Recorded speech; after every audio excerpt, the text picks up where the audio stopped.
Hi, എല്ലാവർക്കും സ്വാഗതം. ഇന്ന് നമ്മൾ കമ്പ്യൂട്ടറിൻ്റെ ബേസിക് കാര്യങ്ങളെക്കുറിച്ചാണ് സംസാരിക്കാൻ പോകുന്നത്. ഒരു കമ്പ്യൂട്ടർ എന്താണ്, അത് എങ്ങനെയാണ് വർക്ക് ചെയ്യുന്നത്, ഇതൊക്കെ വളരെ സിമ്പിളായിട്ട് നമുക്ക് മനസ്സിലാക്കാം. ഒരു കൊച്ചുകുട്ടിക്ക് പോലും മനസ്സിലാക്കാൻ പറ്റുന്ന പോലെ സിമ്പിളായിട്ട് നമുക്കിവിടെ നോക്കാം. ശരി, അപ്പോൾ നമുക്ക് തുടങ്ങിയാലോ? ഏതൊരു കാര്യം തുടങ്ങുമ്പോഴും ഏറ്റവും ബേസിക് ആയിട്ടുള്ള ചോദ്യത്തിന് തുടങ്ങുന്നതാണ് നമുക്ക് നല്ലത്. ശരിക്കും എന്താണ് ഈ കമ്പ്യൂട്ടർ എന്ന് പറയുന്നത്?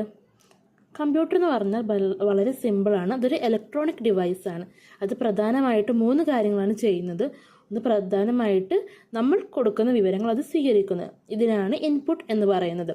ഈ കിട്ടിയ വിവരങ്ങൾ വെച്ച് അത് ചില ജോലികൾ ചെയ്യുന്നുണ്ട്. അതാണ് പ്രോസസ്സിങ്. ഇതിന് ലാസ്റ്റ് ഒരു ഔട്ട്പുട്ട് നമുക്ക് തരുന്നുണ്ട്. ഇതിൻ്റെ റിസൾട്ടാണ് ഔട്ട്പുട്ട് എന്ന് പറയുന്നത്. ഈ 3 കാര്യങ്ങളും എങ്ങനെയാണ് ഓർഡറിൽ നടക്കുന്നത് നമുക്കൊന്ന് നോക്കിയാലോ? ഇതാണ് ശരിക്കും കമ്പ്യൂട്ടർ വർക്ക് ചെയ്യുന്ന രീതി. ഏതൊരു കമ്പ്യൂട്ടറും ബേസിക്കലി 4 സ്റ്റെപ്പിലൂടെയാണ് കടന്നു പോകുന്നത്. ആദ്യത്തേത് ഇൻപുട്ട്, അതായത് ഡേറ്റ അത് അകത്തേക്ക് എടുക്കുന്നു. രണ്ടാമത്തേത് പ്രോസസ്സിങ്, ആ കിട്ടിയ ഡേറ്റ വെച്ച് പണിയെടുക്കുന്നു. മൂന്നാമത്തേത് ഔട്ട്പുട്ട്, അതായത് നമുക്ക് റിസൾട്ട് തരുന്നു. ഇതൊക്കെ പുറമെ 4ാമതായിട്ടൊരു സംഭവമുണ്ട്, അതായത് സ്റ്റോറേജ്. ഈ വിവരങ്ങളൊക്കെ സൂക്ഷിച്ച് വെക്കണ്ടേ, അതാണ് ഈ ഓർഡർ ഉണ്ടല്ലോ, അതാണ് വളരെ ഇമ്പോർട്ടൻ്റ് ആയിട്ടുള്ളത്.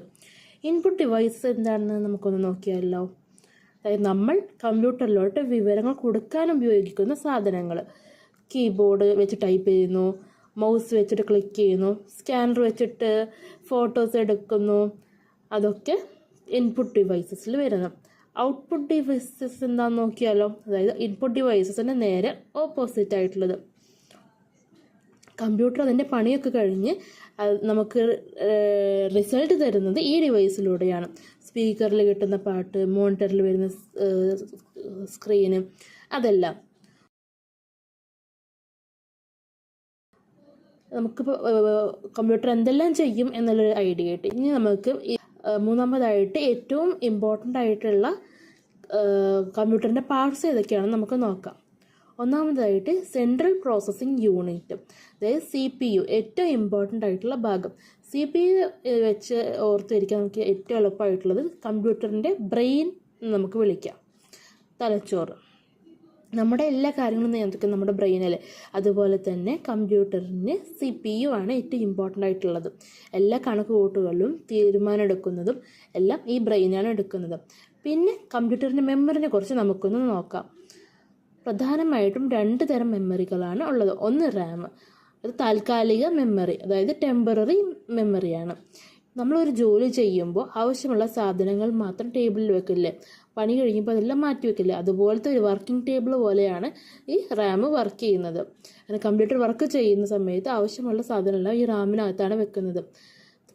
അതുകൊണ്ട് തന്നെ കമ്പ്യൂട്ടർ ഓഫ് ആയി കഴിഞ്ഞാൽ അതെല്ലാം പോയും.